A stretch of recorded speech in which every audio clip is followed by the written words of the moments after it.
नमस्कार दोस्तों, स्वागत है आप सभी का स्टडी विद 87 यूट्यूब चैनल पर। और हम लोग यूपी SSSC से संबंधित महत्वपूर्ण एग्ज़ाम यूपी पैट की सीरीज़ कवर कर रहे हैं। यूपी पैट की इस सीरीज़ की आज यह 17वीं वीडियो है, जिसमें हम यूपी पैट के सिलेबस के अनुसार सभी विषयों से प्रश्न को कवर करेंगे। हाल ही में यूपी पैट से संबंधित सरकार का नोटिफिकेशन जारी हुआ था, जिसमें अप्रैल में परीक्षा के आवेदन और मई में पीईटी का एग्ज़ाम कराने की बात कही गई थी। तो हो सकता है मई माह में ये एग्ज़ाम यूपी SSSC द्वारा कराया जाए। वीडियो शुरू करने से पहले एक बात और भी कहना चाहूँगा, जिन लोगों ने अभी तक चैनल को सब्सक्राइब नहीं किया, इस प्रकार की वीडियो आगे पाने के लिए चैनल को सब्सक्राइब ज़रूर कर लें। तो आइए देखते हैं पहला प्रश्न। इतिहास के आधुनिक भारत से लिया गया है। पुर्तगालियों ने अपनी प्रथम फैक्ट्री कहाँ पर लगाई थी? तो आपको मालूम होगा कि आधुनिक भारत के इतिहास में यूरोपियों का जो भारत में आगमन हुआ था, उनमें सबसे पहले पुर्तगाली भारत आए थे। पुर्तगालियों के बाद डच आए, अंग्रेज़ आए, डेनिश आए और फ्रांसीसी आए। तो इन्होंने भारत में अपने व्यापार के लिए सर्वप्रथम फैक्ट्रियाँ लगाईं। इन पर अक्सर प्रश्न परीक्षाओं में पूछा जाता है। तो चलिए देख लेते हैं। पुर्तगालियों ने अपनी प्रथम फैक्ट्री कोचीन में लगाई थी 1503 में। और एक बात और भी याद रखिएगा, पुर्तगालियों का जो प्रथम यात्री था वास्को डी गामा, जिसने भारत के रास्ते की खोज की थी। चलिए इनके विषय में और भी जान लेते हैं। भारत में डचों ने अपनी पहली फैक्ट्री मसूलीपट्टनम में 1605 में लगाई थी। अंग्रेज़ों ने भारत में अपनी पहली फैक्ट्री सूरत में 1608 में लगाई थी। अंग्रेज़ों की प्रथम फैक्ट्री के विषय में ज़्यादातर पूछा जाता है परीक्षाओं में, तो यह ज़रूर याद रखिएगा कि 1608 ईस्वी में पहली फैक्ट्री अंग्रेज़ों ने सूरत में लगाई थी। और डेनिश जो आए थे, इनकी पहली फैक्ट्री ट्रांकेवर यानी तंजौर में 1620 में लगाई हुई थी। और फ्रांसीसियों ने अपनी पहली फैक्ट्री सूरत में 1668 में लगाई थी। तो ये इनका सभी का क्रम भी दिया है, और इसके साथ ही इनकी प्रथम फैक्ट्रियाँ जो इन्होंने किस किस वर्ष लगाई थी, तो सभी याद रखिएगा। चलिए देखते हैं अगला प्रश्न। अगला प्रश्न राजनीति शास्त्र के संविधान से लिया गया है। किस संविधान संशोधन में मतदान की आयु 21 वर्ष से घटाकर 18 वर्ष कर दी गई थी? तो अभी उत्तर प्रदेश में पंचायती चुनाव का माहौल चल रहा है, और चुनाव व मतदान पर आधारित प्रश्न परीक्षाओं में पूछा जा सकता है। तो चलिए देख लेते हैं इस पर। तो याद रखिएगा 61वां संविधान संशोधन था, जिसमें मतदान की आयु 21 से घटाकर 18 वर्ष कर दी गई थी। 1989 में 61वां संविधान संशोधन के तहत अनुच्छेद 326 में मतदान की आयु 21 वर्ष से घटाकर 18 वर्ष कर दी गई थी। तीनों चीज़ें याद रखिएगा। 1989 में आया था 61वां संविधान संशोधन, और इसके अलावा 326 अनुच्छेद में से शामिल किया गया था। भारत में 25 जनवरी 1950 में गणतंत्र दिवस की पूर्व संध्या पर निर्वाचन आयोग अस्तित्व में आया था। यही कारण है कि राष्ट्रीय मतदाता दिवस प्रत्येक वर्ष 25 जनवरी को मनाया जाता है। याद रखिएगा, राष्ट्रीय मतदाता दिवस 25 जनवरी को प्रत्येक वर्ष मनाया जाता है। चलिए अगला प्रश्न देख लेते हैं। इतिहास के प्राचीन भारत पर आधारित है। जैन धर्म के प्रथम तीर्थंकर ऋषभदेव का प्रतीक चिन्ह क्या है? तो याद रखिएगा, जैन धर्म के प्रथम तीर्थंकर हैं जिनका नाम था ऋषभदेव, जिन्हें आदिनाथ के नाम से भी जाना जाता है। और इनका प्रतीक चिन्ह था वृषभ यानी कि सांड। और इसके अलावा कुछ और भी जैन तीर्थंकर हैं। कुल 24 जैन तीर्थंकर हैं, जिनमें से कुछ महत्वपूर्ण और भी हैं जिनके प्रतीक चिन्ह पूछे जाते हैं। तो चलिए देख लेते हैं। जैन धर्म के 22वें तीर्थंकर अरिष्टनेमी यानी नेमिनाथ का जो प्रतीक चिन्ह था वह शंख है। और 23वें तीर्थंकर पार्श्वनाथ का प्रतीक चिन्ह सर्प है। 24वें तीर्थंकर महावीर स्वामी का प्रतीक चिन्ह सिंह यानी शेर है।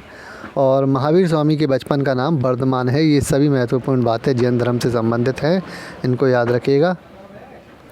पहला, 23वां और 24वां ये तीर्थंकर जो हैं जैन धर्म के काफ़ी महत्वपूर्ण हैं। इनसे अधिकतर प्रश्न पूछे ही जाते हैं। चलिए अगला प्रश्न देख लेते हैं। सामान्य हिंदी साहित्य के हिंदी से लिया गया है। 1972 में रामधारी सिंह दिनकर को किस रचना के लिए ज्ञानपीठ पुरस्कार मिला था?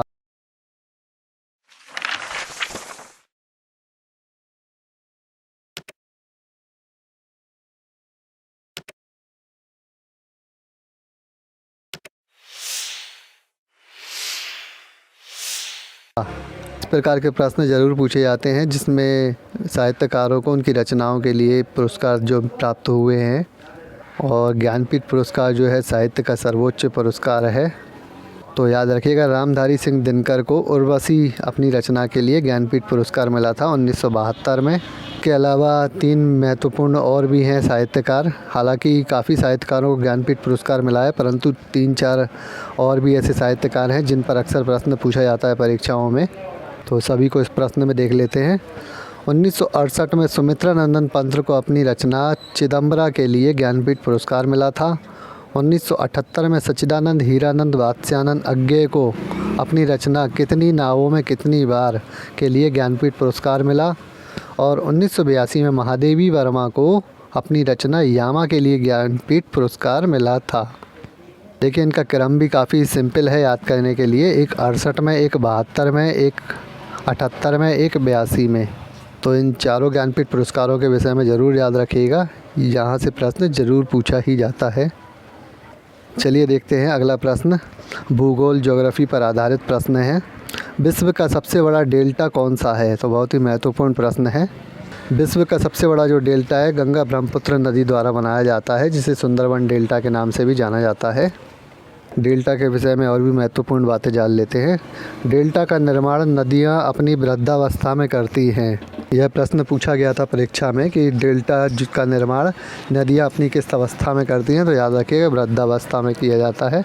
और डेल्टा पर आधारित यह प्रश्न बहुत ही महत्वपूर्ण है जो अक्सर परीक्षाओं में पूछा जाता है कि पक्षी के पंजे के आकार का डेल्टा कौन सी नदियां बनाती हैं। तो याद रखिएगा पक्षी के पंजे के आकार का जो डेल्टा है मिसिसिपी और मिसौरी नदियां बनाती हैं।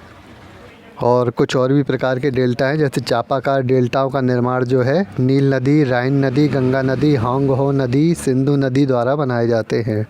ये कुछ महत्वपूर्ण नदियां हैं, इनके द्वारा जो डेल्टा बनाया जाता है वह चापाकार डेल्टा का निर्माण होता है, या उन डेल्टाओं को चापाकार डेल्टा कहा जाता है।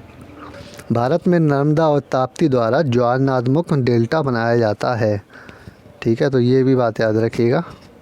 चलिए अगला प्रश्न देख लेते हैं। प्राचीन इतिहास और सामान्य हिंदी का मिला जुला प्रश्न है। नाथ संप्रदाय का संस्थापक किसे माना जाता है? यूपी टेट की परीक्षा में पूछा गया प्रश्न है और उस समय काफ़ी विवादित प्रश्न रहा यह। तो याद रखिएगा आयोग के अनुसार नाथ संप्रदाय का जो संस्थापक है गोरक्षनाथ यानी गोरखनाथ को माना जाता है। और कई किताबों में लिखा गया है कि मत्स्येंद्र नाथ जो हैं वे नाथ संप्रदाय के संस्थापक हैं। हालांकि मत्स्येंद्र नाथ जो हैं वे गुरु गोरखनाथ के भी गुरु हैं। अगर प्रश्न में दोनों ऑप्शन दिए होते हैं तो आपको गुरु गोरखनाथ यानी गोरक्षनाथ को ही टिक करना है। चलिए देख लेते हैं। गोरखनाथ के गुरु मत्स्येंद्र नाथ हैं। गोरखनाथ ने अपने गुरु मत्स्येंद्र नाथ अर्थात मच्छेंद्र नाथ के साथ मिलकर हठ योग की स्थापना की थी।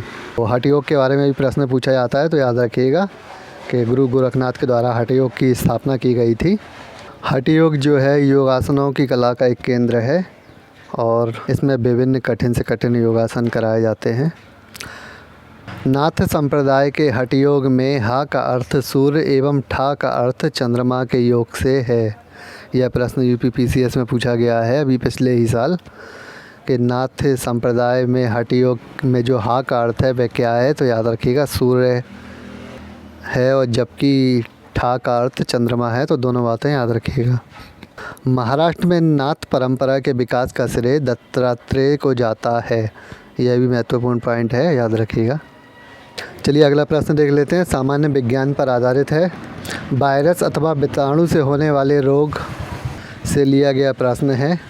वायरस अथवा विषाणु से होने वाला कौन सा रोग यकृत को प्रभावित करता है? तो आजकल इसी प्रकार के प्रश्न पूछे जाते हैं। तो याद रखिएगा जो यकृत को प्रभावित करने वाला वायरस और विषाणु से होने वाला रोग है वह हेपेटाइटिस या पीलिया है। यानी कि पीलिया रोग में जो है हमारा यकृत प्रभावित होता है। पीलिया रोग में अधिक से अधिक मात्रा में यकृत पर बुरा प्रभाव पड़ता है, यानी वह काफ़ी कमज़ोर हो जाता है। यकृत लीवर को ही कहा जाता है। चलिए कुछ और भी महत्वपूर्ण रोग हैं।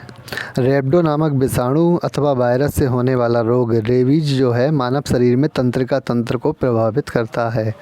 यह प्रश्न पूछा गया है परीक्षाओं में कि मानव शरीर में तंत्रिका तंत्र को कौन सा विषाणु से होने वाला रोग प्रभावित करता है। तो याद रखिएगा रेबीज रोग है जो यह तंत्रिका तंत्र को प्रभावित करता है।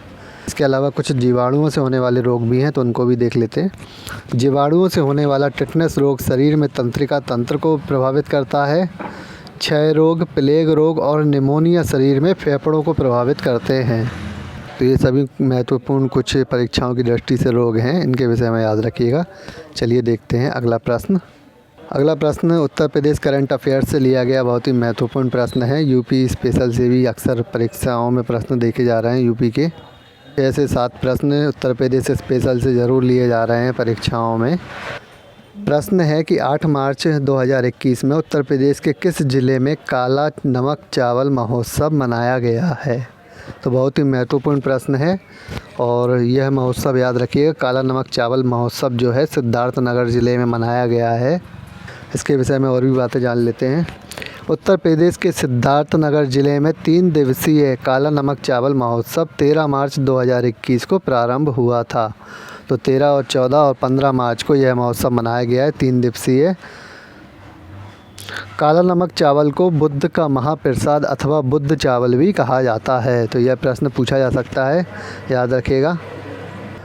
ग्रामीण परिवेश और मंडी परिषद की परीक्षाओं के लिए बहुत ही महत्वपूर्ण प्रश्न है। बुद्ध चावल किसे कहा जाता है? तो काला नमक चावल को कहा जाता है, याद रखिएगा। इसके अलावा कुछ और भी महोत्सव अभी उत्तर प्रदेश में हाल ही में मनाए गए हैं, जिनके विषय में भी देख लेते हैं। झांसी में स्ट्रॉबेरी महोत्सव मनाया गया है और लखनऊ में गुड़ महोत्सव का भी आयोजन किया गया है। तो तीनों महोत्सव के बारे में याद रखिएगा। काला नमक चावल महोत्सव जो है सिद्धार्थनगर ज़िले में मनाया गया, स्ट्रॉबेरी महोत्सव झांसी में, और लखनऊ में मनाया गया है गुड़ महोत्सव। ये सभी महोत्सव जो हैं उत्तर प्रदेश सरकार द्वारा एक योजना चलाई जा रही है, एक जिला एक उत्पाद, तो उससे संबंधित है। और इन्हीं जो उत्पादन है उत्तर प्रदेश में इन जिलों में, जैसे कि काला नमक चावल का जो उत्पादन है सिद्धार्थनगर में ज़्यादा होता है, तो यही कारण है कि जो उत्पादन को बढ़ावा देने के लिए यह महोत्सव का आयोजन किया गया है कि ज़्यादा से ज़्यादा लोगों को इनके उत्पादन के विषय में जानकारी मिले। चलिए अगला प्रश्न देख लेते हैं। भारत की अर्थव्यवस्था पर आधारित प्रश्न है। किस बैंक का नाम बदलकर स्टेट बैंक ऑफ इंडिया रखा गया था? तो याद रखिएगा, इम्पीरियल बैंक ऑफ इंडिया का नाम बदलकर स्टेट बैंक ऑफ इंडिया रखा गया था, जिसे हिंदी में भारतीय स्टेट बैंक के नाम से जाना जाता है।